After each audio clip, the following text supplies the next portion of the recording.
আসসালামু আলাইকুম। শুকরিয়া আল্লাহ তাআলার কাছে যে আল্লাহ তাআলা আমাকে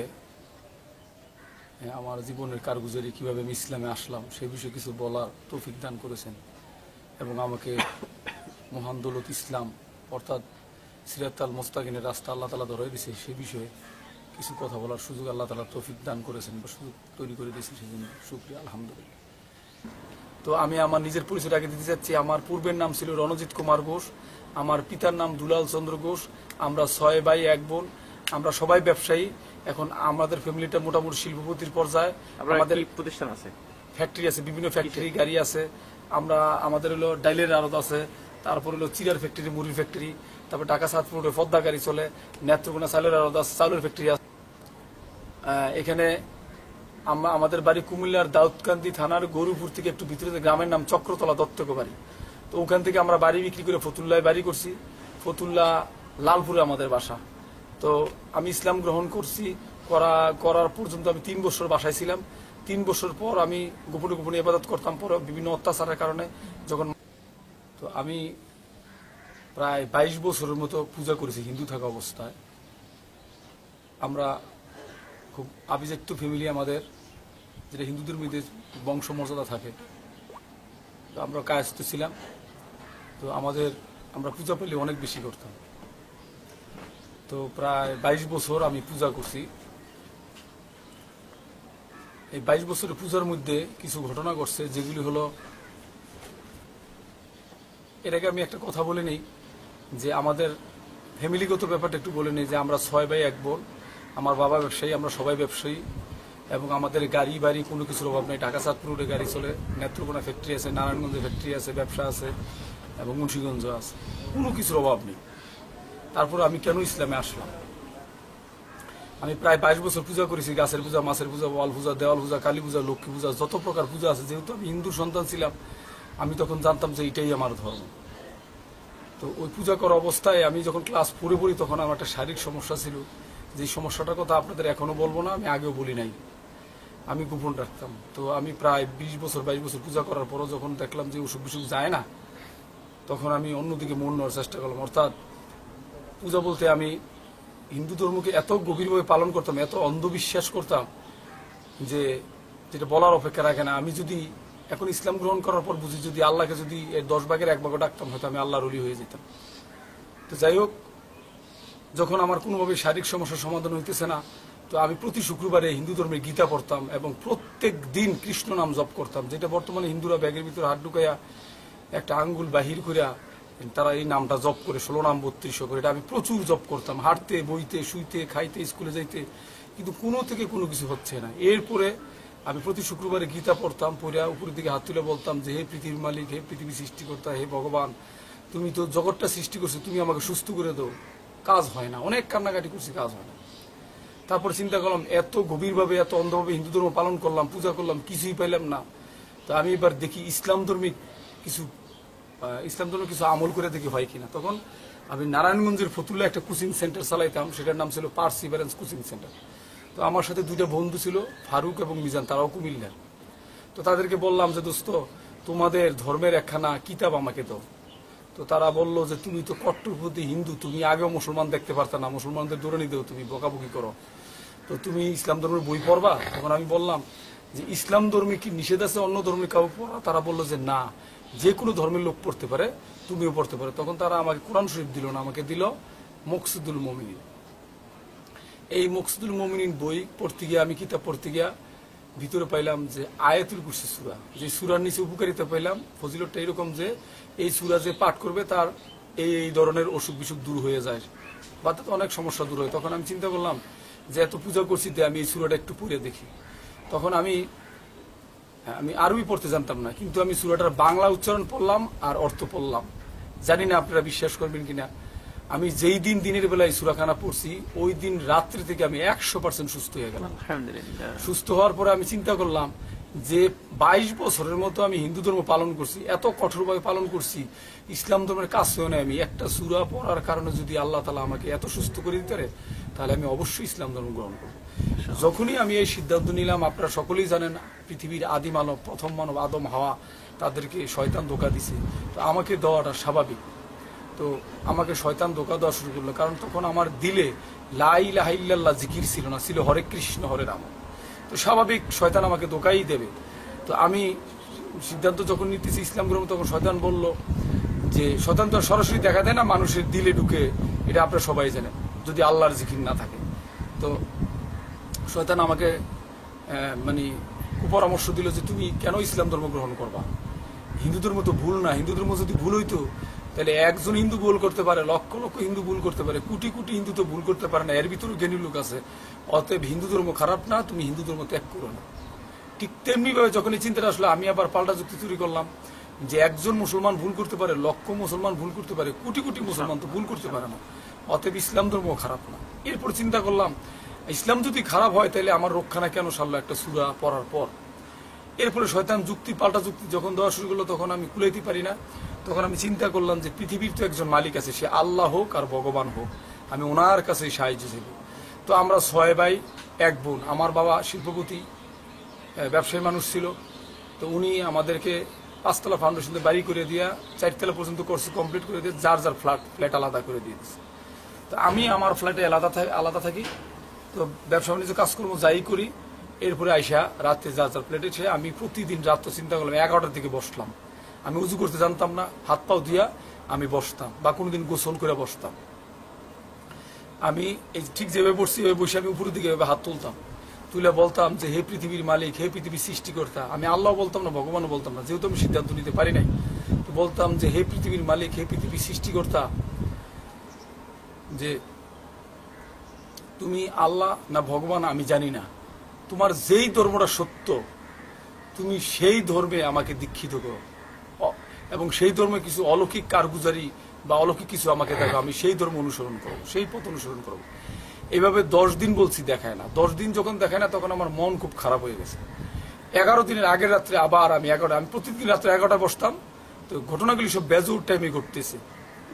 এরপরে আমি ঠিক 11টার দিকে, 11 দিনের আগের রাত্রে আবার বসলাম, ঠিক 11টার দিকে প্রায় 12টা একটা পর্যন্ত কান্নাকাটি করলাম। বললাম যে হে পৃথিবীর মালিক, হে পৃথিবীর সৃষ্টিকর্তা, কিভাবে প্রার্থনা করতে আমি জানি না, তুমি আমার ভুলগুলি ক্ষমা করে দিয়ে তোমার নিজের গুণে আমাকে দেখাও, আমি সেই পথে চলব।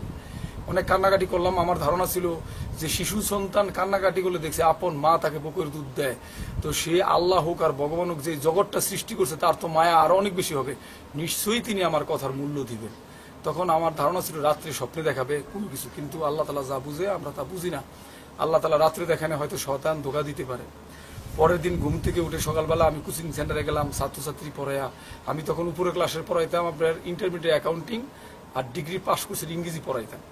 তো এদেরকে ছুটিতে ঠিক 11টা বাসে বসে রয়েছে আমার কোচিং সেন্টারে। এমন সময় আমার এলাকারই একজন মুসলমান লোক আমার রুমে ঢুকলো। এই মুসলমান লোকটার সাথে আমার সম্পর্ক ভালো ছিল এই কারণে, উনার আখলাখ খুব ভালো ছিল। উনি মানুষের সাথে লেনদেন সঠিক করতো, কথায় কাজে মিল রাখতো, এবং উনার বিরুদ্ধে কে গীবত বললে উনি গীবত বলতো না। এবং ওনার সবচেয়ে ভালো গুণ পাইছি 2টা, যে ওনার ধৈর্য অনেক বেশি ছিল। উনি ওনার বিরুদ্ধে মানুষ অনেক কিছু বললে উনি সেটার কোনো করতো না, মানে রাগ করতো না বা প্রকাশ ব্যক্ত করতো না, তাদের বিরুদ্ধে কিছু বলতো না। আর সবচেয়ে ভালো লাগছে আমার যে উনি হিন্দু, মুসলমান, বৌদ্ধ, খ্রিস্টান সবাই সাথে খুব ভালো ব্যবহার করে। এই সব গুণ দেখে ওনার সাথে আমার সম্পর্ক তৈরি হয়ে গেল। উনি আসতে যাইতো, মাঝে মাঝে আমার খবর নিত। ওই দিন সকালবেলা উনি আসছেন, ছাত্রছাত্রী কেউ ছিল না, মাঝখানে টেবিল মেস, আমি খাটে বসা, উনি আমার টেবিলের ওই পাশে, ছাত্ররা যেখানে বসে সেখানে বসছে, বসে কথা বলতেছে। তা আমার মন খুব খারাপ। তো আমি তার ওনারা বলি নাই, কিন্তু কথার এক পর্যায়ে আমি নিচ টেবিল কলম না কি পড়ছে নিচের দিকে তাকাইছি। আমার সঠিক খেয়াল নাই কি কারণে তাকাইছিলাম, কিন্তু নিচের দিকে তাকাইছি, এটা খেয়াল আছে আমার। তো আমি তাকায় কিছুক্ষণ পরে আবার উপরের দিকে তাকাইছি, তাকায় দেখি যে এটা আপনারা বিশ্বাস করবেন, এখানে একটা উদাহরণ দিলে বোঝা যায় যে ফ্যানের বাতাস মানুষের গায়ে লাগে কিন্তু দেখা যায় না, অনুভব করা যায়। তেমনি ভাবে আধ্যাত্মিকতার ব্যাপারটা অনেকে বিশ্বাস করে না, কিন্তু আধ্যাত্মিকতা যে দেখে সেই বিশ্বাস করে। বিশ্বাস করবেন কিনা আপনারা জানি না, আল্লাহ তাআলা সবচেয়ে ভালো জানে। আমি যখন নিচের দিকে উপরের দিকে ওনার চেহারার দিকে তাকাইছি, তাকায় দিকে হঠাৎ করে দিকে ওনার কপালের মাঝখানে আরবিতে আল্লাহ লেখা উঠে রয়েছে। তারপরে বুকের ঠিক এই জায়গায়, তারপরে আপনার হাতের এই জায়গায়, তারপরে হাতের এই জায়গায়, এই 4টে জায়গায় দেখা আমি বসার থেকে দাঁড়িয়ে গেছি, দাঁড়ায় ওনার হাতটা ধরছি। হাতটা ধরার পর দেখলাম যে একটা 2 বছর বা 3 বছরের বাচ্চা ছেলের হাত যেরকম তুলতুলি নরম সুন্দর, ওনার হাতটা এর চেয়েও বেশি সুন্দর। আমি আশ্চর্য হয়ে গেলাম যে মানুষের হাত এত সুন্দর হয় কি করে। তারপর ওনাকে বললাম এই যে আমি হাতটা ধরে নিয়ে তখন আমি থুতু দিয়ে ডলা দিলাম। তো থুতু দিয়ে যখন আমার শয়তান ধোকা দিয়েছে, থুতু দিয়ে ডলা দিলাম যে দেখি উনি রং লাগাইছে কিনা, কিন্তু ওইটা আমি আগে দেখি নাই, যে হঠাৎ করে লেখাটা দেখার পর আমার সন্দেহ হয়েছে। এরপরে উনি বুঝতে পারছে আমি সন্দেহ করছি, উনি বলল যে ভালো করে দেখেন, ভালো করে দেখেন, আর মুস্কি আসতেছে। তখন আমি বুঝলাম উনি বুঝে ফেলাইছে আমি যে সন্দেহ করছি।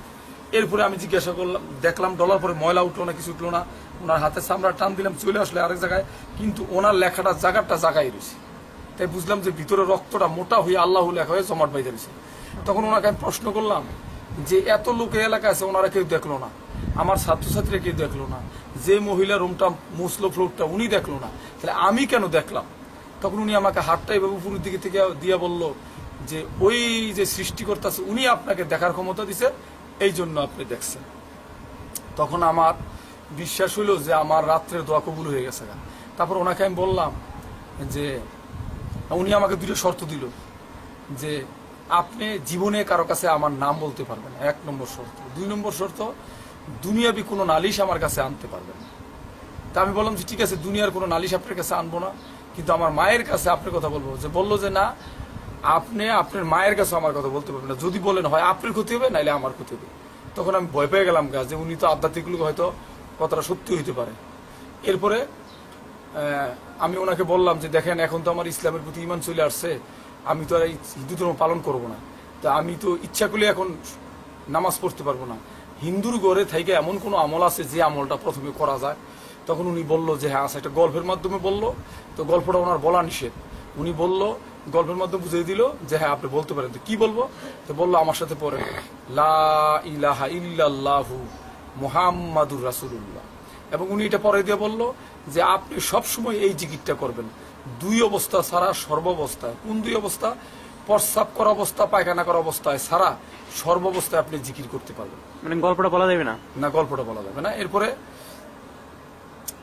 এরপরে উনি আমাকে এই অনুটা বলে গেল। তখন আমি বললাম যে ঠিক আছে, আমি এইটাই করবো। এরপরে উনি বললো যে আপনি কিন্তু সাবধানে থাকবেন, আপনার অনেক বিপদ আপদ আসতে পারে। তখন আমি বললাম যে আল্লাহ তাআলা আছে আর আপনার হাতটা আমার মাথার পিছনে আছে, অর্থাৎ বললেন আপনার দোয়া আমার সাথে আছে, আমার আপনি চিন্তা করেন না। তখন উনি হাসে দিয়ে চলে গেল। এরপরে আমি এই জিকির শুরু করলাম। আমি তখন মূর্তি পূজা সবকিছু বাদ দিয়ে দিলাম, দিয়া আমি সব সময় শুইতে গেল লা ইলাহা ইল্লাল্লাহ, লা ইলাহা ইল্লাল্লাহ, লা ইলাহা ইল্লাল্লাহ, মাঝে মাঝে বলতাম লা ইলাহা ইল্লাল্লাহু মুহাম্মাদুর রাসূলুল্লাহ। এরপরে ব্যবসা প্রতিষ্ঠানে বসতাম, হিসাব করতাম, আমার মুখ চলতেছে। তারপরে গাড়িতে কুমিল্লা যেতেছি, মুখ চলতেছে, আমার জিকির চলতেছে। আমি দিনাজপুর যাইতেছি, জিকির চলতেছে। তো এরকম ভাবে কিছুদিন চলতে থাকলো। এবং আমার মেজু ভাই পাশের টেবিলে বসা, উনি তো শিল্পপতি, উনি মাঝে মাঝে আমার জিজ্ঞাসা করে তুই মুখে কি বলস বীর বীর করে। তাই আমি বলতাম যে অন্য কিছু, আমাকে বল, আমিও বলি। তা আমি চিন্তা করলাম বললে সমস্যা দেবো না, বলতাম না।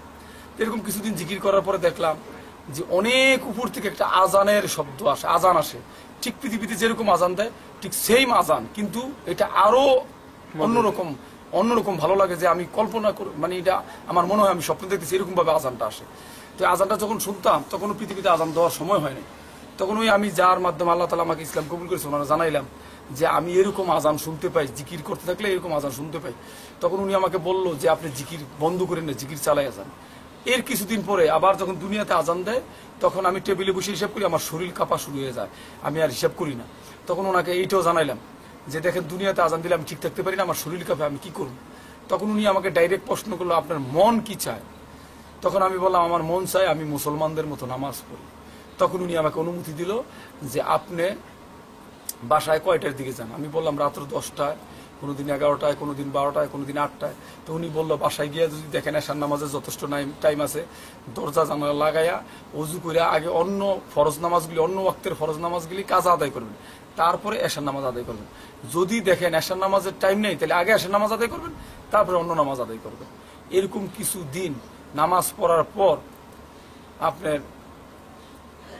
এখানে আমি একটা কথা বাদ রাখছি, যেখানে প্রথম যখন আমি নামাজ শুরু করলাম, সেজদা দিতে গেলাম, এখানে আমি কি পাইছি এই জিনিসটা আপনাদেরকে একটু বলতে হয়। যদিও দুনিয়ার কোনো উদাহরণের সাথে মিলে না, উদাহরণের সাথে মিলানো ঠিক না, তারপর মানুষের বুঝার সুবিধার্থে আমি দিতেছি, আল্লাহ তাআলা যদি ক্ষমা করে। তো আমি প্রথম যখন সেজদা দিই, আপনার একটা উদাহরণ এরকম হইতে পারে যে মানুষ রৌদ্রে ঘুরছে সারা দিন, ঘামাইয়া কর্দমাক্ত হয়ে তার সারা শরীর ঘামে ভিজে গেছে, কাপড় ভিজে গেছে, হঠাৎ করে যদি সে এসি রুমে ঢুকে যে শান্তিটা লাগে, আমি যখন এই মূর্তি টুর্তি সবকিছু বাদ দিয়ে যখন আল্লাহর পায়ে সেজদা দিলাম, তখন আমার মনে হইল যে এই আমার মাথার ভিতরে আমি এটা বুঝাইতে পারবো না যে এমন একটা শান্তি পাইছি যে আমি 22 বছরে এই শান্তি কি জিনিস আমি বুঝতেই পারি নাই। এরপরে যখন আমি শান্তিটা পেলাম তখন চিন্তা করলাম যে ইসলামে যদি আল্লাহ তাআলা দুনিয়াতে এত শান্তি দিয়ে রাখে তাহলে না জানি পরকালে কি আছে। তাহলে যে সমস্ত মুসলমান ভাইয়েরা এই আজান দিলে বসে থাকে, নামাজ পড়ে না, আমি তাদেরকেও দাওয়াত দিই। এরপরে আমি এই অবস্থায় তাদেরকে দাওয়াত দেওয়া শুরু করলাম, কিন্তু আমার বাসায় তখনও দাওয়াত দেই না। তো বাসায় এই অবস্থায় আপনার কোনো সমস্যা শুরু হয় নাই যে মানে আপনি হিন্দু থেকে মুসলমান হইতেছেন এটা কেউ বুঝতে পারে নাই? না, এরপরে এখানে একটু সমস্যা হয়েছে। সেটা হলো যখন আমি আমার ফ্যামিলির তারা জানতে পারছে যে আমি ইসলাম ধর্ম পালন করি, তখন তারা আমার প্রথমে কোনো টর্চারিং করে নাই। তারা টর্চারিং করছে এরকম যে প্রথম আমার জিজ্ঞাসা, তুমি যে এগুলি করো, আমার বাবা বলতো তুমি যে এগুলি করো, এই যে ইসলাম ধর্মের জিনিস পালন করো, এইগুলি তো আমাদের ইজ্জত যায়। তখন আমি বাবাকে বলছিলাম যে বাবা, যে ইজ্জত যায়, যে সৃষ্টিকর্তা আমাদের বানাইছে ওনাকে ডাকলে যদি ইজ্জত যায়, তাহলে আমরা নিজ হাতে বানাইয়া যে মূর্তিটা পূজা করি বাবা, এটা তো আরো বেশি লজ্জার। তখন বাবা আর উত্তর দেয় না, এবার চুপচাপ থাকে। এরপর কিছুদিন পরে আমি নামাজ গোপনে গোপনে পড়তে থাকি। এরপরে আমার ফ্যামিলি তখনও কোনো টর্চারিং হয় নাই। কিছুদিন পরে যখন দেখলো যে আমার নামাজের গতিবেগ বাড়তেছে, নামাজ বাড়তেছে, তখন তারা এটা ইজ্জতের মধ্যে নিয়ে তারা বললো তাদের মান সম্মান চলে যায়। তখন তারা কি করলো যে আমাকে 3 তলার উপর উঠাইয়া, বাসার 3 তলার উপর উঠাইয়া, আমার একেবারে বড় ভাই আর মা ছাড়া 3 তলার উপর উঠাইয়া ডাকায় যেমনি পিটায়, মানে কেউ হাতে কেউ পা ধরে এমএল থাপ্পড় লাত্তি উষ্টা কিল ঘুষি যে যেভাবে পারতেছে সেভাবে দিতেছে। কিন্তু আল্লাহর রহমত যে তারা যে মারতেছে, দিরিম দিরিম আওয়াজ হইতেছে, একটা পিঁপড়ায় কামড় দিলে যে ব্যথা পাওয়া যায় আমার মনে হয় আমি সেই ব্যথাটাও পাইনি।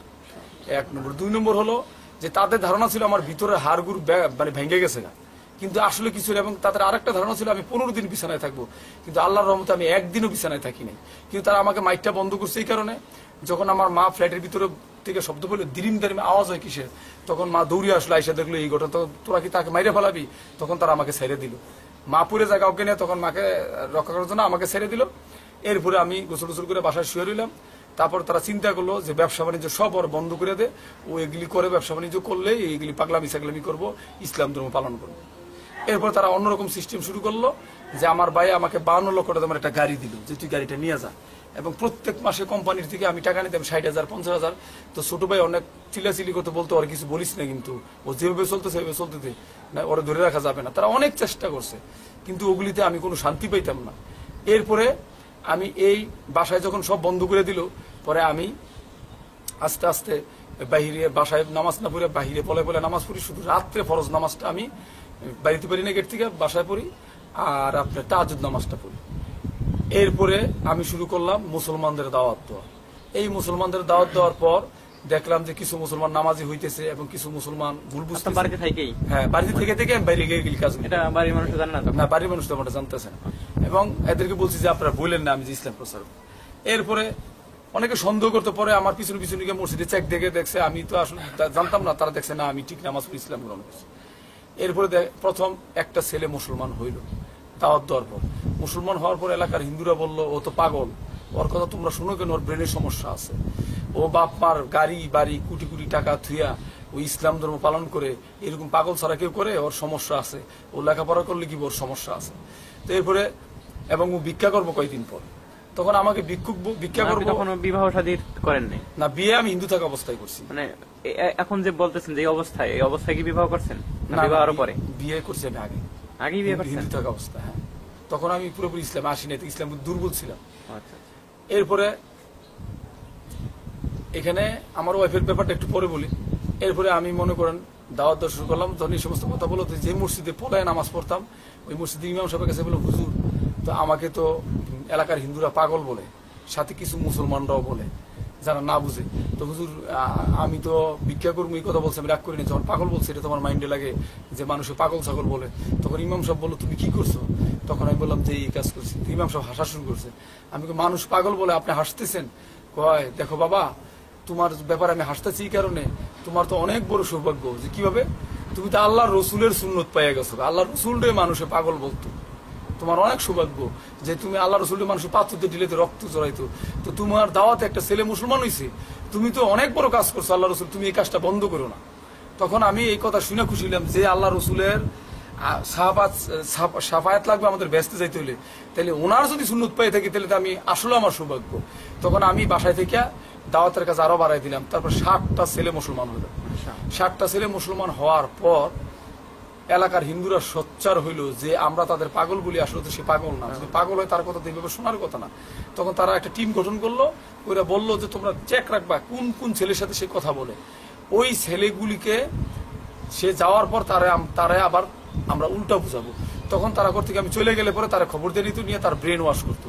কিন্তু সবচেয়ে আশ্চর্যের বিষয়, যতই ব্রেন ওয়াশ করুক আল্লাহ তাআলা যাকে হেদায়েত দেয় কেউ ধরে রাখতে পারে না। এরপরে মনে করেন ওই এলাকারই অনেক পুরাতন লোকের একটা ছেলে আবার মুসলমান হয়ে গেল। হওয়ার পরে সমস্ত হিন্দুরা একত্রিত হইয়া আমার বাড়িতে গেল। আমি তখন এশার নামাজ পড়তে গেছি। বাড়ি থেকে বাবাকে বলল যে আপনার ছেলে শিল্পপতি, নারায়ণগঞ্জ জেলা পূজা কমিটির সদস্য, হ্যাঁ উনি বড় অবদান রাখে, অনেক বড় অবদান রাখে, পূজায় অনেক টাকা টুকা দেয়, তো আপনার ছেলে মুসলমান হিসেবে বাড়িতে রাখেন কিভাবে? এরপরে বাড়িতে রাখছেন, ঠিক আছে আপনার ছেলে আপনার যেভাবে মন চায় সেভাবে রাখেন, কিন্তু আমাদের এলাকার ছেলেগুলি মুসলমান হতেছে এটা আমরা আর বরদাস্ত করবো না। আমরা প্রয়োজনে অনেক হেল্প নিবো, আওয়ামী লীগের নেতার কাছে যাবো, বিএনপি নেতার কাছে যাবো, আমরা যত টাকা লাগে খরচ করবো। তো বাবা চিন্তা করলো আমি ব্যবসায়ী মানুষ, আমার 6টা ছেলে, একটা মুসলমান হয়ে গেছে, নষ্ট হয়ে গেছে, ওরা বাহির করে দেয়, আমার 5টা নষ্ট করার দরকার নেই। তখন ওই দিন রাত্রে ওনারা আমার বাইর করে দিল, কাপড় চোপড় দেয় নাই। তা আমি আর বেশি তর্কাতর্কি করে চিন্তা করলাম আল্লাহ যা করে ভালোর জন্যই করে, আগে পলে পলে নামাজ পড়তাম, সরাসরি নামাজ পড়ি, পলে পলে দাওয়াত দেব, সরাসরি দাওয়াত দেব। আসার সময় বাবারা বলে আসলাম, ঠিক আছে বাবা, তো আমি তোমার একটা কথা বলে যাই যে এখন থেকে তোমার নাতি পুতি যা আছে আত্মীয় স্বজন সবাই দাওয়াত দেবো, তোর যা মন চাই তুই তা কর, কিন্তু বাবা তোর আর আমাদের দরকার নাই, কোনো পরিচিত দরকার নাই, বাপ মা বলে পরিচিতি দিলাম। তারপর আমি চলে আসলাম ওই মসজিদে, ইমাম সাহেব মসজিদে উঠলাম। উঠার পরে দাওয়াতের কাজ শুরু করলাম। দাওয়াতের কাজ শুরু করার পরে আপনার 14টা ছেলে একটা মেয়ে মুসলমান হইল। মুসলমান হওয়ার পরে আমার একটা অভ্যাস ছিল, যখন আমি ইসলাম গ্রহণ করি তাবলিগের সাথে বসতাম। প্রথমে আমার বসা ছিল তাবলিগ ওলাদের সাথে, যারা দিনের দাওয়াতের কাজ করতো। 3 দিন করে সময় লাগাইছি, এখনো 3-4 দিনে নিয়ত আছে দেওয়া। আর আমি জামাত ইসলামের সাথেও বসতাম, চরমনার সাথে বসতাম, অর্থাৎ তাদের যে কথাগুলি ভালো লাগতো এগুলি আমি মনোযোগ সহকারে শুনতাম এবং পালন করার চেষ্টা করতাম। তো এই পর্যায়ে সবাই আমাকে দাওয়াত দেওয়া শুরু করলো, তাবলিগও দাওয়াত দিল, চরমনায় দাওয়াত দিল, এমনকি আটটুসিও দাওয়াত দিচ্ছে, অনেক অনেক জায়গা থেকে দাওয়াত আসছে। মানে সবাই সুযোগ নিতে হ্যাঁ, যে আপনি আমাদের সাথে বসেন, আপনি আমাদের সাথে বসেন, আমরা আপনার দেখবো। তো আমি চিন্তা করলাম যে এত দাওয়াত পাইতেছি, আগের সাহাবিরা, সোহবতে সাহাবি রাসূলের সাথে যারা ছিল, এই সাহাবিরা একটা জুতার ফিতার জন্য আল্লাহর কাছে সাহায্য চেয়েছে নামাজ পড়া, তো আমার মনে এই কাজটা করা উচিত। তখন আমি 2 রাকাত নফল নামাজ পড়ে আল্লাহ তাআলার কাছে সাহায্য ছিলাম যে আল্লাহ রাব্বুল আলামিন, আমি শুনছি মুসলমানদের মধ্যে 73টা কাতার হবে, তুমি নিজে আমার ঘর থেকে বাহির করে আনছো, তো আল্লাহ তাআলা 73টা কাতার মধ্যে একটা কাতার তুমি ব্যস্ত নিবা আল্লাহ, তো যে কাতারটা তুমি ব্যস্ত নিবা, যে এই কাতার প্রথম কাতারটা যে কাতারটা ব্যস্ত নিবা ওই কাতারে শামিল তুমি আমার করে দাও। এর কিছুদিন পরে আল্লাহ তাআলা এই জুবাইর ভাইয়ের সাথে আমার মিলাইলো, যে জুবাইর ভাই হিন্দুদের দাওয়াত দেয়, বৌদ্ধদের দাওয়াত দেয়, খ্রিস্টানদের দাওয়াত দেয়, মুসলমানদের দাওয়াত দেয়। মুফতি জুবাইর আহমেদ। হ্যাঁ, মুফতি জুবাইর আহমেদ, যে ইসলামী দাওয়ান ইনস্টিটিউটের প্রধান। আল্লাহ তাআলা আমাকে মিলাইছে। এরপরে আমিও এখন মিলে কাজ করতেছি। এরপরে চিন্তা করলাম এখানে আরেকটু আমি কথা বলি যে নারায়ণগঞ্জে আমার উপর একটু অত্যাচার চলছিল।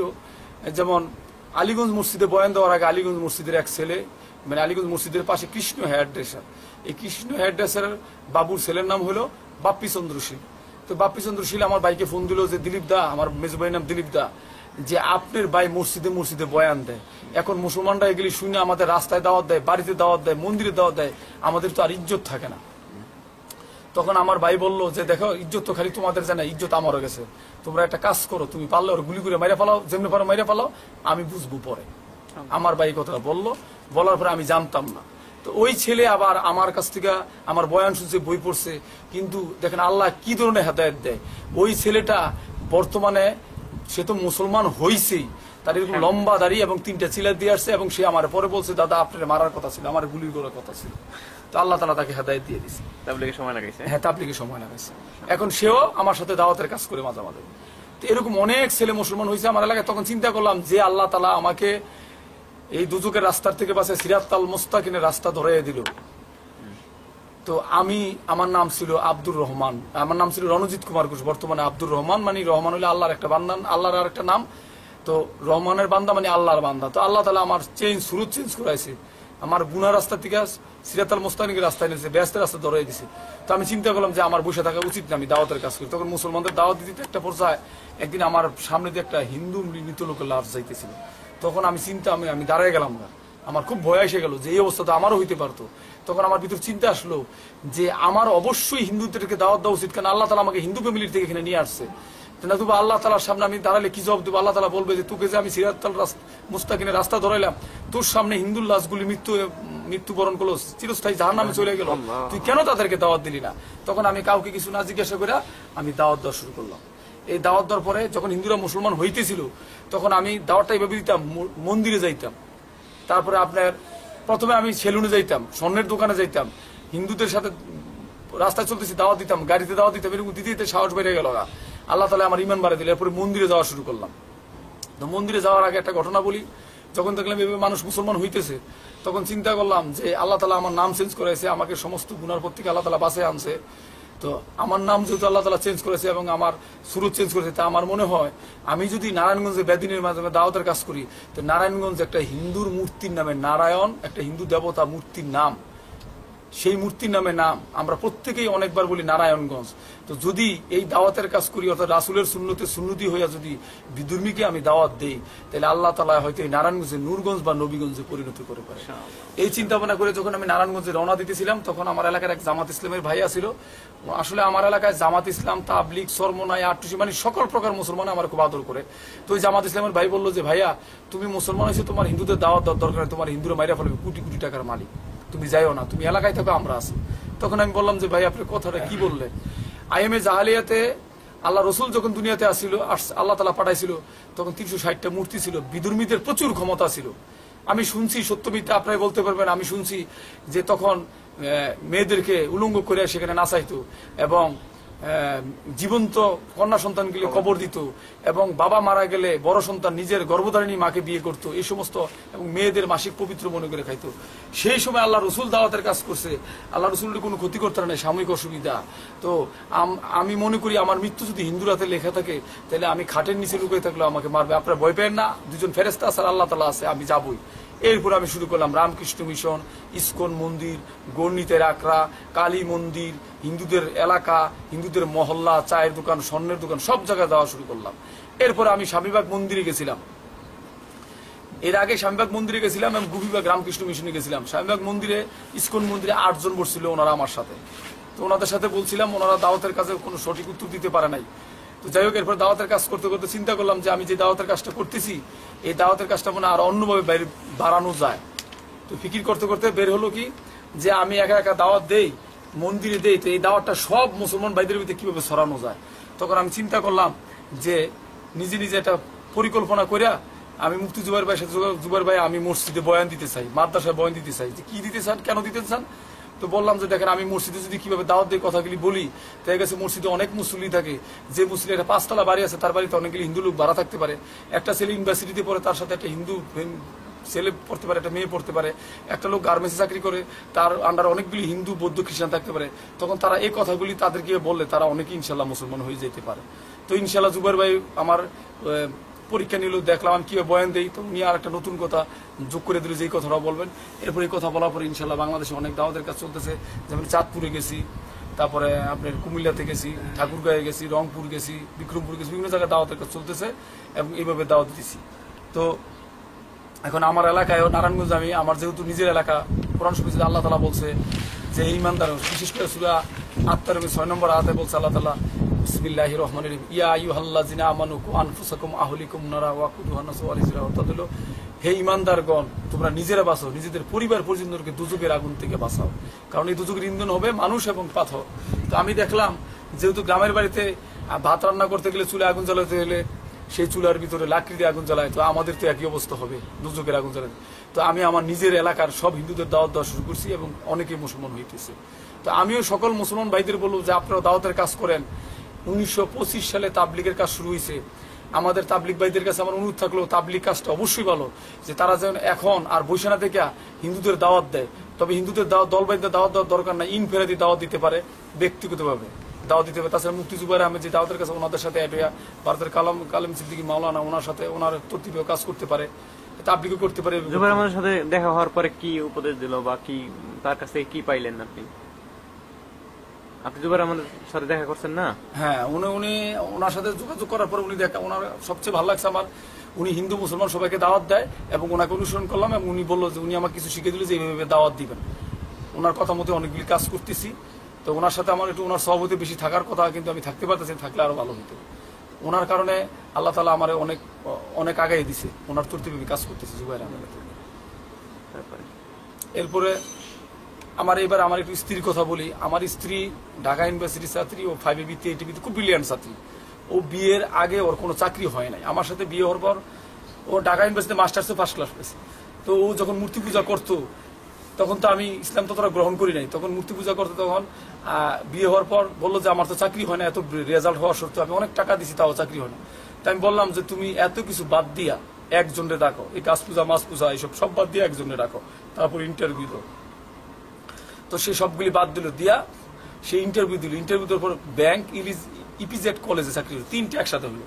তখন তাকে ব্যাংকে দিয়ে দিল আমাদের ফ্যামিলিতে মাসহারা করে। এরপরে সে আস্তে আস্তে লাইনে আসছিল। তো যখন আমি বাসা থাকা অবস্থা 8টা ছেলে মুসলমান হওয়ার পর আমার বাসা থেকে বের করে দিল। সেও বাসা থেকে তার বাপের বাড়িতে চলে গেল। যাওয়ার পরে সে আর ইসলাম কবুল করে নাই। এখন সে ব্যাংকে আছে, তাকে বলছি যে তুমি যদি ইসলাম কবুল না করো, তুমি বিয়ে বসে যাও, তোমার জীবন নষ্ট করো না। তো সে বিয়ে বসতেছে না, কারণ আমি ইসলাম গ্রহণ করার পর আমার পরিবর্তন দেখে সে মুসলমানদের প্রতি তার একটা বিশ্বাস আসছে যে মুসলমানটা আসলে ভালো। তো এখন সে ইসলাম কবুল করতেছে না কেন আমি জানি না, আল্লাহ কেন হেদায়েত দিতেছে না, কিন্তু সেই ইসলামের প্রতি তার বিশ্বাস আছে। তো আপনারা সকলে দোয়া করবেন যাতে সে ইসলাম কবুল করে। এবং আমার মা অসুস্থ, আমার মাও ইসলাম সম্বন্ধে বুঝে, দাওয়াত চলতেছে যাতে আমাদের ফ্যামিলি সবাই ইসলাম কবুল করে। দাওয়াতের কাজ করতে গেলে অনেকে অনেক বাধা আসতে পারে, অনেকে ভয় পায় যে কোন সমস্যা হয়। আসলে কি আল্লাহ তাআলা কোরআন শরীফে বলছে ওয়াল্লাহু ইয়াসিমুকা মিনান নাস, আল্লাহই তোমাকে মানুষের হাত থেকে রক্ষা করবেন। আমাকে গুলি করার অর্ডার দিয়েছিল, আমাকে মারতে পারে নাই। তো আপনারা যদি দাওয়াতের কাজ করেন, যদি আল্লাহর উপর পূর্ণ ঈমান থাকে, আল্লাহ আপনার দায়িত্ব নিয়ে নেবে, আপনার নির্ভয়ে দাওয়াতের কাজ করতে পারেন। আমি বিদুর্মীতে দাওয়াতের কারণ একটা কথা বলবো, যে যারা বলে যে আমরাই তো ঠিক না, আমরা আগে ঠিক হইলি তারপরে দাওয়াত দেব। আসলে এই কথাটা ঠিক, আমাদের ঠিক হতে হবে, কিন্তু এই কথার উপর বসে থাকলে এটা বেদাত হয়ে যেতে পারে। কারণ এই কথাটা কোনো হাদিসে নাই যে আমরা ঠিক হওয়ার পর তারপরে দাওয়াত দিব, আগে ঠিক হইলে। এখন আমি ঠিক হইতে হইতে আমার 50 বছর লেগে গেল না, কিন্তু আমার বাড়ির পাশে একটা হিন্দু লোক আছে, তাকে আমি কোনোদিন দাওয়াত দেই নাই, সে তো অমুসলিম অবস্থায় মারা গেল, তখন তো সে আল্লাহর কাছে কৈফিয়ত করবে। তো দেখেন ভাই, আপনারা যখন বলবেন যে আমরা আগে ঠিক হইলে, এই কথাটা বললেন, তো আল্লাহ রাসূল তো বলতে পারতো আমি তো ঠিক আছি, আমার দাওয়াত দেওয়ার দরকার নেই, মানুষ এমনি মুসলমান হয়ে যাবে।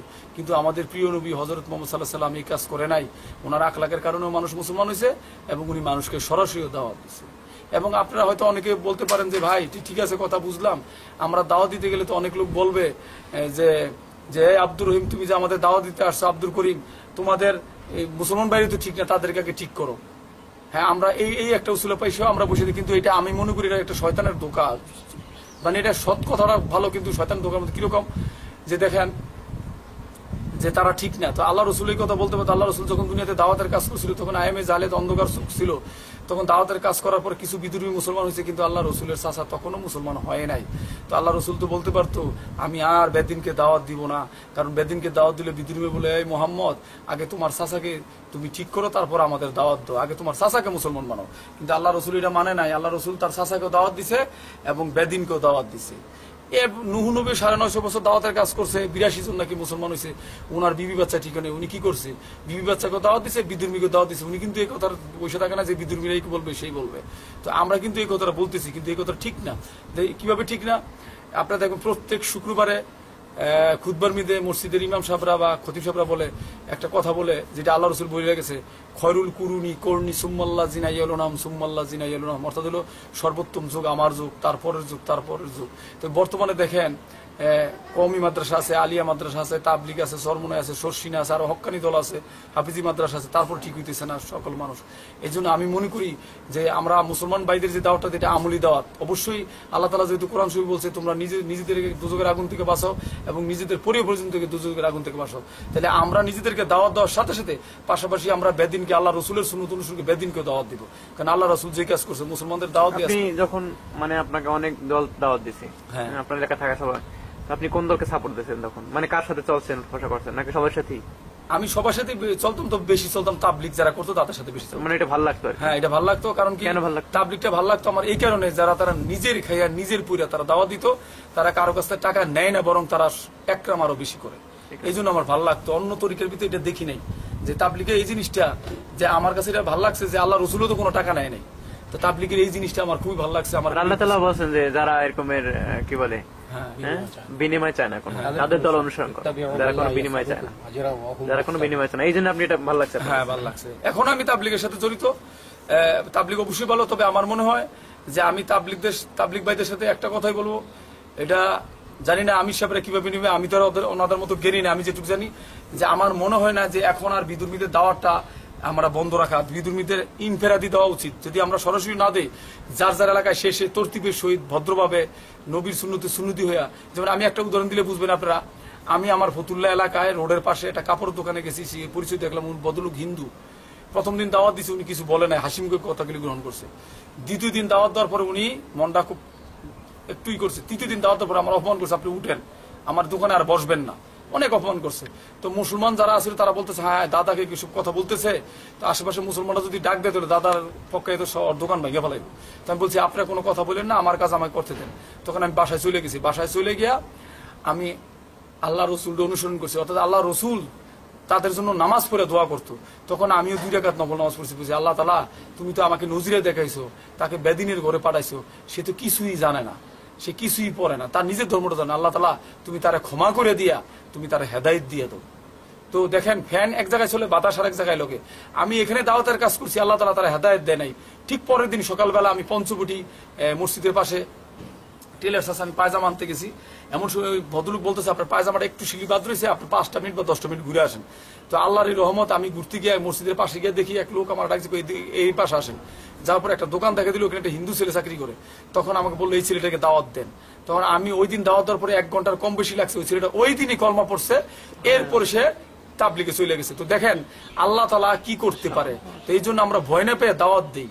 আর দাওয়াত তো আল্লাহর কাজ, এটা আল্লাহ তাআলা নিজে বলছে তোমরা দাওয়াত দাও। তাহলে আমরা যদি এই কাজ করি, আল্লাহই আমাদেরকে রক্ষা করবে। যদি আপনারা মনে করেন দেশের অবস্থা খারাপ, অমুক সরকার ক্ষমতা, অমুক সরকার ক্ষমতা, বা আমার বিদুর্মীরে ভয় করতেছে, এইটা তাহলে মনে করবো শিরিক করেন। কারণ কি, হ্যাঁ, আমরা শয়তানের বিরুদ্ধে কাজ করি, আমরা সরকারের বিরুদ্ধে কাজ করি না। কারণ এক ভদ্রলোক একটা রুম তৈরি করতেছে, বলতেছে যে এই মিস্ত্রি তুমি দক্ষিণ পাশে একটা জানালা রাখো। কেন? আমি যাতে আজান শুনতে পাই। তো আপনারা বলেন তো ভাই, উনি জানালা দিয়ে আজান শোনার জন্য জানালা রাখতে বলছে, এই জানালা থেকে শুধু আজান আসবে না, আলো বাতাস সবই আসবে। তো আলো বাতাস সবই, কিন্তু নিয়ত ছিল আজান। তো আমি যদি আল্লাহর সন্তুষ্টির জন্য মানুষকে দাওয়াত দেই, দুজকের পথ থেকে বাঁচানোর চেষ্টা করি, তাহলে আল্লাহ যার দুনিয়াটাই তো তার, আল্লাহ যার জন্য হয়েছে তার জন্য সবকিছু যথেষ্ট, আল্লাহই তো যথেষ্ট। তো আপনার উপর, আল্লাহর উপর এরকম ইমান নিয়ে দাওয়াতের কাজ করেন, আল্লাহ আপনাদের সব ব্যবস্থা করে দেবে। কারগুজারি করেন আর কিছু, যে মানে আপনার চলতে ফিরতে কারগুজারি, মানে আপনি বিভিন্ন জায়গায় দাওয়াতটা দিচ্ছেন না? হ্যাঁ, তো এখানে দাওয়াতের বেলা এর আগে আমি এখানে আমার একটা কথা বলি। আমি যখন আমার এই বাসায় কথাটা আমি শেয়ার করতে চাই, যে মাঝখানে আমার বাসায় এরকম একটা পরিস্থিতি ছিল যে আমাকে মাইট দেওয়ার পর আমার খাবার দাবার বন্ধ করে দিয়েছিল।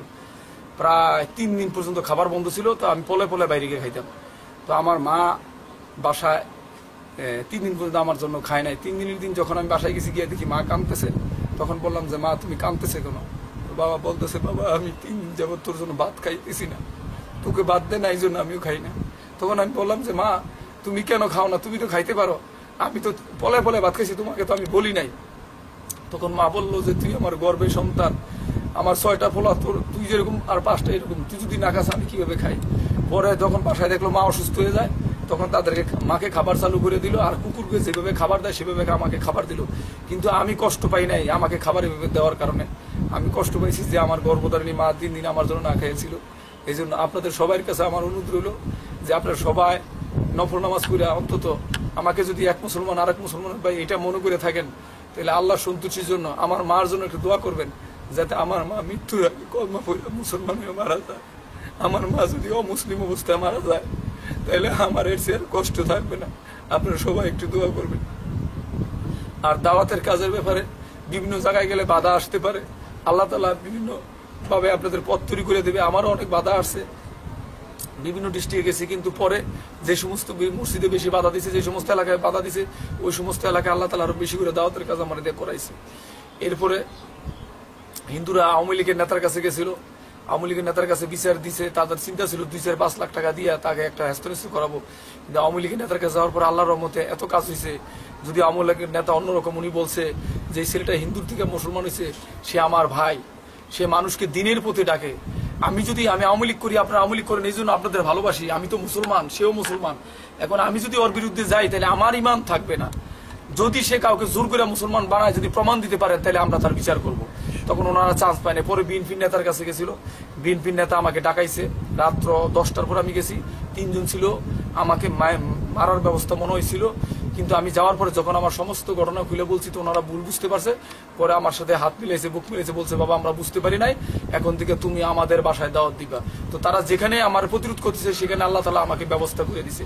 এখন আমার এলাকায় আমি নির্দ্বিধায় দাওয়াতের কাজ করতেছি, এবং শুধু শুধু যে আমি হিন্দুদের দোকানে দাওয়াত দিতে না, আমি এখন মন্দিরেও দাওয়াত দিই। তো আমি একটা কথা এখানে আমি বলতে চাই যে এই যে লোকগুলি মুসলমান হইতেছে বা হচ্ছে, আমি কিন্তু মুফতিও না, তারপরে মাওলানা না, কোরআন হাফেজও না, আমি একজন সাধারণ ইউনিভার্সিটি থেকে মার্কেটিং MBA করছি, সাধারণ শিক্ষিত ছেলে। তো কেন হইতেছে, আমি যেটা সবচেয়ে ভালো মনে করি যে আমাদের, আপনি কোন ইউনিভার্সিটিতে? আমি একটা প্রাইভেট ইউনিভার্সিটি থেকে MBA করছি। কোনটা? ডক্টর মঈন খানের একটা ইউনিভার্সিটি আছে, মিলেনিয়াম, ওখান থেকে MBA করছি। তারপরে আমরা যে দাওয়াতের কাজটা করতেছিলাম, তো কেন মুসলমান হয়, যে কেন এই লোকগুলি মুসলমান হইলো, আমার দ্বারা আল্লাহ তাআলা কেন করাইলো, যে আমি মনে করি আল্লাহ সবচেয়ে ভালো জানেন। তবে এখানে আমার একটা খেয়াল, আমরা যদি পান সিগারেটে ফেরিওয়ালা হই তাহলে আল্লাহ তাআলা আমাদের কাছে পান সিগারেটের কাস্টমারই পাঠাবে। আমরা যদি চায়ের দোকানদার হই তাহলে আল্লাহ তাআলা আমাদের কাছে চায়ের কাস্টমারই পাঠাবে। আর আমরা যদি নবীউল্লাহ রাসূলুল্লাহ কাজ করি, অর্থাৎ কলেমার ফেরি করি, তাহলে আল্লাহ তাআলা অবশ্যই আমাদের কাছে কলেমার কাস্টমার পাঠাবে। আর এই যে লোকগুলি মুসলমান হচ্ছে, এখানে আপনার আমার কোনো অহংকার নেই, সমস্ত প্রশংসা একমাত্র আল্লাহ তাআলা। আপনার আমার হলো নিয়ত আর চেষ্টা, সমস্ত দয়া আল্লাহ তাআলার। কারণ আমাদের মুসলমানের জিন্দিগি হলো টুকটাক আখেরাত হবে ঠিকঠাক। আমাদের সকল কাজ আল্লাহর সন্তুষ্টির জন্য করতে হবে, এবং আমি আল্লাহর সন্তুষ্টির জন্য করতেছি যাতে আল্লাহ তাআলা আমাকে নাজাত দেয়। এবং তারপরে যদি কোনো ভুল হয় আল্লাহ তাআলা যাতে আমাকে ক্ষমা করেন। আপনারা সকলে দোয়া করবেন যাতে আমি আমার ভুলগুলি আল্লাহ তাআলা আমার ক্ষমা করে দেয় এবং আমি দাওয়াতের কাজ আরো বেশি করতে পারি, এবং আপনারা সকলে করেন। এবং আমি আরেকটা অনুরোধ করব, যারা অন্য তরিকায় আছেন, হকপন্থে থাকলে কোনো সমস্যা নাই, এবং সাথে সাথে আমরা যে কাজটা করি আপনারা করে দেখতে পারেন যে কাজটা কতটুকু সহি কিনা, এবং আপনারা তখন বুঝতে পারবেন যে আসলে এই কাজের মজাটা কি, আল্লাহ তাআলা কি। তাছাড়া রাসূলের অনেকগুলি সুন্নত ছিল, তার মধ্যে বড় সুন্নতের মধ্যে একটা সুন্নত হলো মুসলমানদের সাথে সাথে বেদিনকে দাওয়াত দেওয়া, তাদের ইসলাহ বা সংশোধন করে আল্লাহর রাস্তায় পাঠানো, জিহাদে পাঠানো, এই বিভিন্ন নামাজ শিখানো। তো আমরা বেদিনকেও দাওয়াত দিব এবং মুসলমানদেরকেও দাওয়াত দিব এবং তাদের ইসলাহ করবো ইনশাআল্লাহ। আমি এখানে একটা কথা বলতে চাই সকল অমুসলিম ভাইদের উদ্দেশ্যে, হিন্দু বৌদ্ধ খ্রিস্টান যারা আছেন, আমরা সবাই এক সৃষ্টিকর্তার সৃষ্টি। আমাদের রক্ত কাটলে যেরকম হবে হিন্দু বৌদ্ধ খ্রিস্টানদের রক্ত থাকে, এবং একই সৃষ্টিকর্তার সৃষ্টি। তো আমার হিন্দু ভাইদের প্রতি অনুরোধ থাকলো, আপনারা মানুষের মন গড়া কথা নিয়ে ধর্ম পালন করে না, আপনারা শাস্ত্রগুলি পড়েন এবং অন্যান্য ধর্মগ্রন্থগুলিও পড়েন, যাচাই বাছাই করেন। আপনারা আমার কথা শুনে আপনি মুসলমান হওয়ার দরকার নাই। আপনি আমাদের কথাগুলি শোনার পর যাচাই বাছাই করেন। আপনাদের বেদেই পূজা করা নিষেধ আছে, এবং বেদেই আল্লাহ এবং আল্লাহ রসুলের সম্বন্ধে মন্ত্র আছে, এবং এই কোরআন শুধু মুসলমানদের জন্য আসে নাই, এই কোরআন সমগ্র মানুষের সকল জাতির জন্য। যেহেতু আল্লাহ তাআলা সূরা বাকারার 185 নম্বর আয়াত আল্লাহ তাআলা বলছে, সাহরু রমাদান আল্লাযী উনজিলা ফিহিল কুরআন হুদাল্লিন নাস উবাইনাতিন মিনাল হুদা ওয়াল ফুরকান। আল্লাহ তাআলা কোরআন শরীফে বলছে এই কোরআন নাজিল করা হয়েছে বরকতময় রমজান মাসে সকল মানুষের হেদায়েতের জন্য। আল্লাহ তাআলা কিন্তু এখানে বলে নাই মুসলমান বা খ্রিস্টানের হিদায়াতের জন্য, আল্লাহ তাআলা বলছে সকল মানুষ। তাহলে এই সকল মানুষ বলতে এখানে হিন্দু বৌদ্ধ খ্রিস্টান ইহুদি সকলের জন্য, এবং এই আল্লাহ রাসূলও সকল মানুষের জন্য। আল্লাহ তাআলা সূরা আরাফের 158 নম্বর আয়াতে বলছে, কুল ইয়া আইয়ুহান নাসু ইন্নী রাসূলুল্লাহি ইলাইকুম জামিয়া। হে নবী আপনি বলে দিন, হে মানব সম্প্রদায়, হে মানব মণ্ডলী, আমি তোমাদের সকলের জন্য রাসূল হিসেবে রহমত স্বরূপ সতর্ককারী রূপে প্রেরিত হয়েছি। তাহলে বুঝলাম এই রাসূলও সকলের জন্য। তা আপনাদের হিন্দুদের কাছে আমার অনুরোধ থাকলো, আপনারা কোরআন শরীফ বাংলা আছে, বাংলা কোরআন শরীফ পড়েন, এবং আপনাদের বেদ পড়েন, গীতা পড়েন, যাচাই বাছাই করে আপনি ধর্ম পালন করেন। নচেত এই অবস্থায় মারা গেলে আল্লাহ তাআলা আপনাদেরকে না দুজকে ছাড়া ব্যস্ত দেবেন না। কারণ আল্লাহ তাআলা নিজেই বলছে, জানতো যে মানুষ ভুল করবে, শয়তান তোকে বলবে যে আমরা আল্লাহ তাআলা এই ধর্মগুলি পাঠাইছে, সব ধর্ম আল্লাহ তাআলা পাঠানোর জন্য আল্লাহ তাআলা কোরআন শরীফে বলে দিয়েছে, ইন্নাদ-দীনা ইনদাল্লাহিল ইসলাম, আমি আল্লাহর কাছে একমাত্র গ্রহণযোগ্য ধর্ম ইসলাম। তো ভাই হিন্দু ভাইয়ের কাছে আমার অনুরোধ, যদি একজন মুসলমান লোক আপনাদের বলতো, আপনারা সন্দেহ করতে পারতেন যে মুসলমানরা তো মুসলমানদের কথা বলবেই, কিন্তু আমি তো একসময় হিন্দু ছিলাম আপনাদের মতো।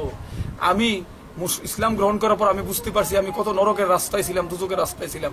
তো আপনাদের সবাইদের কাছে অনুরোধ যে আমি আপনাদের কাছে এইটুকু বলি, আপনারা দুজকের রাস্তা থেকে বাঁচার চেষ্টা করেন। আপনি দুনিয়াতে আছেন, এসএসসি পরীক্ষা বা একবার দিয়েছেন ফেল করছেন, আবার দিয়েছেন ফেল করছেন, আবার দিয়েছেন ফেল করছেন, কিন্তু মৃত্যুবরণ করলে আর পৃথিবীতে ফেরত আসতে পারবেন না। এই জন্য মৃত্যুর আগে আপনি সঠিক সত্যটা জানা যান, আল্লাহকে চিনা যান, সৃষ্টিকর্তাকে চিনে কে এই পৃথিবীর মালিক আল্লাহ না ভগবান, সঠিক করতে আপনার সঠিকটা সত্যটা জানা যান। একটা কথা মনে রাখবেন, যখন মায়ের পেটে ছিলেন তখন যদি বলতো ধরেন আপনার নাম গৌতম, হে গৌতম বাবু, যে দুনিয়াতে গাছ আছে, পালা আছে, গাড়ি আছে, সুন্দর সুন্দর সুন্দর নারী আছে, বাড়ি আছে, তখন কিন্তু আপনি বিশ্বাস করতেন না। এই দুনিয়াতে আসার পর আপনি দিকে বিশ্বাস করছেন। তেমনি ভাবে যখন আপনি মৃত্যুবরণ করবেন, আল্লাহ তাআলা আপনাকে ব্যস্ত দুচোখ দেখাবে, তখন আপনি আবার আল্লাহকে তাআলাকে হয়তো বলতে পারেন, আল্লাহ আমাকে দুনিয়াতে পাঠাও, আমি তো ভুল করছি, আমি আর ভুল করবো না। আল্লাহ আর পাঠাবেন না। এই জন্য ভাই আপনাদের পায়ে ধরি, আপনি একটা বার হলে অন্তত যাচাই করে দেখেন। যাচাই করার পর আপনারা নিজেরাই বুঝতে পারেন। আল্লাহ তাআলা নিজে কোরআন শরীফে বলছে যে যারা সত্যের অনুসন্ধান করে, সত্যপথের অনুসন্ধান করে, আমি আল্লাহ তাদেরকে সত্যপথ দেখাই। আমি বলি না আপনারা এখনই আল্লাহকে ডাকেন, আপনারা সত্যপথ অনুসন্ধান করেন এবং পৃথিবীর যে মালিক আছে ওনার কাছে সাহায্য চান, উনি আপনাদেরকে সত্যপথ দেখাবে। আমার এই আবেদন আপনাদের সকলের কাছে, সবাই দুচোখের আগুন থেকে বাঁচেন। এবং অনেকে বলতে পারেন, এবং আমি কিছু মন্ত্র বলি যে আপনারা যে হিন্দু ধর্মের বেদে যে পূজা করা নিষেধ, আপনারা জানেন কিনা আমি জানি না। হিন্দুদের মূল গ্রন্থ বেদ 4টা ভাগ, সামবেদ, অথর্ববেদ, যজুর্বেদ, ঋগ্বেদ। যজুর্বেদের 205 পৃষ্ঠায় 9/40 নম্বর শ্লোকে বলা আছে, অন্দং তম প্রবিশন্তি দেহসং বুতিমুপাস্যতে ততব ইবতে তৌ যৌ সম্ভূতরত। হলো অন্ধকার নরকে প্রবেশ করিবেন তারা, মানে দুযোগে প্রবেশ করিবেন তারা যারা প্রকৃতির সৃষ্টিকর্তার পূজা করে, সৃষ্টিকর্তার সৃষ্টির পূজা করে, যেমন আগুন, জল, বাতাস, চন্দ্র, সূর্য। আর যারা মূর্তি পূজা করে তারা আরো বেশি। এটা ওই ধর্মগ্রন্থে লেখা না? হ্যাঁ, হিন্দু ধর্মগ্রন্থে। হ্যাঁ। এরপরে আরো বলা আছে যে একটা আপনাদের উপবেদে বলা আছে, হতারমিন্দ্র মহাসুরিন্দ্র অল্ল জ্যৈষ্ঠং পরমং পুণ্যং ব্রহ্মণং অল্ল অল্লাম অল্ল রাসুল মুহাম্মদ রকম বর্ষ অল্ল অল্লাম আদলাং বুকুন লান লিখার্থকম। আরেক জায়গায় বলা আছে লা ইলাহা, বলবেন না এটা? পরেরটা অর্থ বলি, লা ইলাহা হরতি পাপম ইলো ইলা পরম পাতম জন্ম বৈকুণ্ঠ তজপিনাম মোহাম্মদম।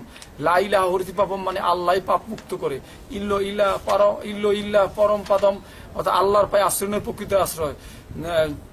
তারপর হলো জন্ম বৈকুণ্ঠ তজপিনাম মোহাম্মদম। যদি বৈকুণ্ঠে বা স্বর্গে যাইতে চাও তাহলে মোহাম্মদের মোহাম্মদের প্রদর্শিত পথ অনুসরণ এবং অনুকরণ করো। এইভাবে আপনাদের ধর্মগ্রন্থগুলির মধ্যে লেখা আছে। তো আরো বিস্তারিত অনেক বলা আছে, সময় স্বল্পতার কারণে আমি সব বলতে পারলাম না।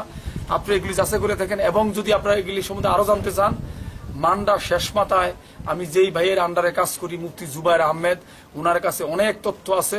উনি বিভিন্ন ধর্ম রিসার্চ করেন এবং এই হিন্দু ধর্ম সম্বন্ধে যদি গভীর জ্ঞানের দরকার হয় ওনার কাছে যোগাযোগ করে আপনারা যাচাই বাছাই করে দেখতে পারেন আসলে আপনারা কি সঠিক পথে আছেন না ভুল পথে আছেন। আমি আরেকটা কথা যোগ করতে চাই, সেটা হলো আমার এক মুসলমান আরেক মুসলমানের ভাই। তাই মুসলমানদের উদ্দেশ্যে, আমি নিজেও মুসলমান, মুসলমানদের কষ্ট দেখলে আমার কষ্ট হয়। মুসলমান ভাইদের উদ্দেশ্যে আমি একটা কথা বলবো যে আমরা রাসূলের সুন্নতগুলি বেশি বেশি করে অনুসরণ করবো। কিছু কিছু জায়গায় কিছু মুসলমান লোকেরা বলে যে আল্লাহ রসুল জুব্বা পড়ছে, আমাদের জুব্বা পড়তে এমন কোনো দরকার নাই, কারণ সেই দেশের পোশাক ছিল। তো আমার প্রশ্ন হলো যে সেই দেশের পোশাক ছিল, তা আল্লাহ রসুলকে অনুসরণ করার কথা আল্লাহ তাআলা নিজেই কোরআন শরীফে বলছে যে তোমরা আমাকে পাইতে হলে আমার রাসূলকে অনুসরণ করো। তাহলে তো এখানে আমার হাদিসের দরকার নাই, যেহেতু আল্লাহ তাআলার কথা ফরজ, নফল না সুন্নত না, আল্লাহ তাআলার কথা ফরজ। তাহলে আল্লাহ তাআলা বলছে তোমরা রাসূলকে অনুসরণ করো। রাসূল যে জুব্বা পড়ছে আমি সেই জুব্বা পরার চেষ্টা করবো, রাসূল যে দাঁড়িয়ে রাখছে আমি দাঁড়িয়ে রাখার চেষ্টা করবো, রাসূল যে ইসলাম পালন করছে আমি সেই ইসলাম পালন করবো। কিন্তু অনেকে যুক্তি দেখায় সেটা সেই দেশের পোশাক ছিল। তাহলে আমি এই কথাটা বলতে চাই, ইসলামও তো সেই দেশের ইসলাম ছিল। এই কথাগুলি আসলে সঠিক না। সঠিক এটাই যে আল্লাহ তাআলা যা বলছে এবং রাসূল যা করছে সেই ইসলাম সব দেশে সকলের জন্য একই রকম হতে হবে। তো এখন প্রশ্ন হচ্ছে, অনেকে আবার দাড়ির ব্যাপারে বলে যে, বিশেষ করে এর আগে আমি একটু বলি যে অনেকে বলে যে বিদুর্মীরাও তো জুব্বা পড়তো, ওই দেশের পোশাক ছিল, আবু জাহেলও তো পড়ছে। তো আমার প্রশ্ন হচ্ছে কি যে বিদুর্মীরা আমাদের অনুসরণ করুক, আমরা বিদুর্মীদের অনুসরণ করার দরকার নেই, আমরা রাসূলকে অনুসরণ করবো। 1 নম্বর। 2 নম্বর, অনেকে বলে যে এই জুব্বা না পড়া বা পাঞ্জাবি না পড়া আমরা ফরজ যাতে তরক না হয়, আমরা পোশাক পরলে ডাকলে সুন্নত যাতে আমরা ফরজ তরক না হয়। তো আমার প্রশ্ন হচ্ছে কি, আমরা তো ধুতি দিয়েও তো ঢাকতে পারি, তাহলে আমাদের তো বিদুর্মীদের পোশাক পরা নিষেধ, তো আমরা কেন এগুলি করবো? এই জন্য আমাদের উচিত রাসূলকে অনুসরণ করা, যেখানে আল্লাহ তাআলা বলছে। তো আপনি মুসলমান ভাইদের প্রতি অনুরোধ থাকলো, আমি যদি জুব্বা না পড়ি তাহলে আমরা হয়তো এই কথাটা বলতে পারি যে ভাই আমি পড়ি না, আমার ব্যর্থতা, আমার পড়া উচিত। কিন্তু আমরা যেন এই কথাটা না বলি অন্য কাউকে পড়তে গিয়ে যে আরে ভাই জুব্বা পরার দরকার নাই, এটা এই দেশের পোশাক না। এই দেশের পোশাক না হলে আমাদের পড়তে হবে, কারণ আল্লাহ তাআলা যেহেতু বলছে রাসূলকে অনুসরণ করো, তাহলে আমরা প্রত্যেকটা কাজ রাসূল যেভাবে খাইছে সেভাবে খাইবো, রাসূল যেভাবে ঘুমাইছে সেভাবে ঘুমাবো, রাসূল যেভাবে দাওয়াত দিয়েছে সেভাবে দাওয়াত দিব এবং রাসূলকে অনুসরণ করবো ইনশাআল্লাহ। এটা আমার সকল মুসলমান ভাইদের প্রতি অনুরোধ রইল। এবং আমরা এই কথাটা বলবো না এটা সৌদি আরবের পোশাক ছিল, আমাদের দেশে আবহাওয়ার সাথে খাপ খায় না, এরকম যুক্তির যাতে মুসলমান ভাইদের প্রতি অনুরোধ হলো। তাহলে দেখা গেছে অনেক আমার পোশাকটা যাতে দাওয়াত হয়ে যায়, যেমন আমি মুসলমান, পোশাকটা যেমন বোঝা যায়, একটা লোক যেমন যাইতে সময় বুঝে যে মুসলমান যাইতেছে, অর্থাৎ আমার পোশাকটা যাতে ইসলামের দাওয়াতের কাজ করে, রাসূলের যা ছিল সবগুলি মুসলমানের, আমাদের কাজগুলি যাতে মুসলমানের হয়, এটা আমার অনুরোধ রইল। এরপরও যদি আমার কোনো কথা আপনারা কেউ আঘাত পেয়ে থাকেন, ভুল ত্রুটি হয়ে থাকে, আমাকে ক্ষমা করে নেয়। যখন মানুষ আপনি যে ইসলাম ধর্ম গ্রহণ করার পর তো আপনার স্ত্রীর সাথে ছিল, হ্যাঁ তো সে দেখতো না যে আপনি নামাজ পড়েন বা হ্যাঁ, আমার স্ত্রী দেখতো, আমার স্ত্রী প্রথমত বাজাতে পরে বলতো যে ঠিক আছে তুমি ইসলাম বিশ্বাস করো, তুমি ইসলাম পালন করো, সে তো শিক্ষিত ছিল, হ্যাঁ শিক্ষিত ছিল, কোনো সমস্যা নাই, তুমি করো, এটা তোমার ব্যক্তিগত ব্যাপার। তো একটা জিনিস কি, আমি যখন ইসলাম গ্রহণ করি এবং পালন করি, তখন আমি স্ত্রীর সাথে স্বামী স্ত্রীর সম্পর্কটা বন্ধ করে দিয়েছিলাম। কারণ আমি একটা হাদিস শুনছিলাম, যদি কেউ কোনো ইললিগাল ফিজিক্যাল রিলেশন করে তার 60 বছরের ইবাদত বাতিল হয়ে যায়। তখন আমি আমার স্ত্রীর সাথে এই সম্পর্কটা রাখি নাই। স্ত্রী চেষ্টা করছিল, আমি বলছিলাম তুমি কলমা পড়ে মুসলমান হও, তখন তোমার সাথে আবার স্বামী স্ত্রীর সম্পর্ক হবে। কিন্তু শেষ পর্যন্ত সে আসার চেষ্টা করছিল, বিভিন্ন পরিস্থিতির কারণে আসতে পারেনি। আপনারা সকলে তার জন্য দোয়া করবেন। আচ্ছা, আপনি যে আমার একটু জানা ছিল, সেটা হলো যে আরে বলে গেলাম, আমি তো মনে করছি আবার বলে গেছি।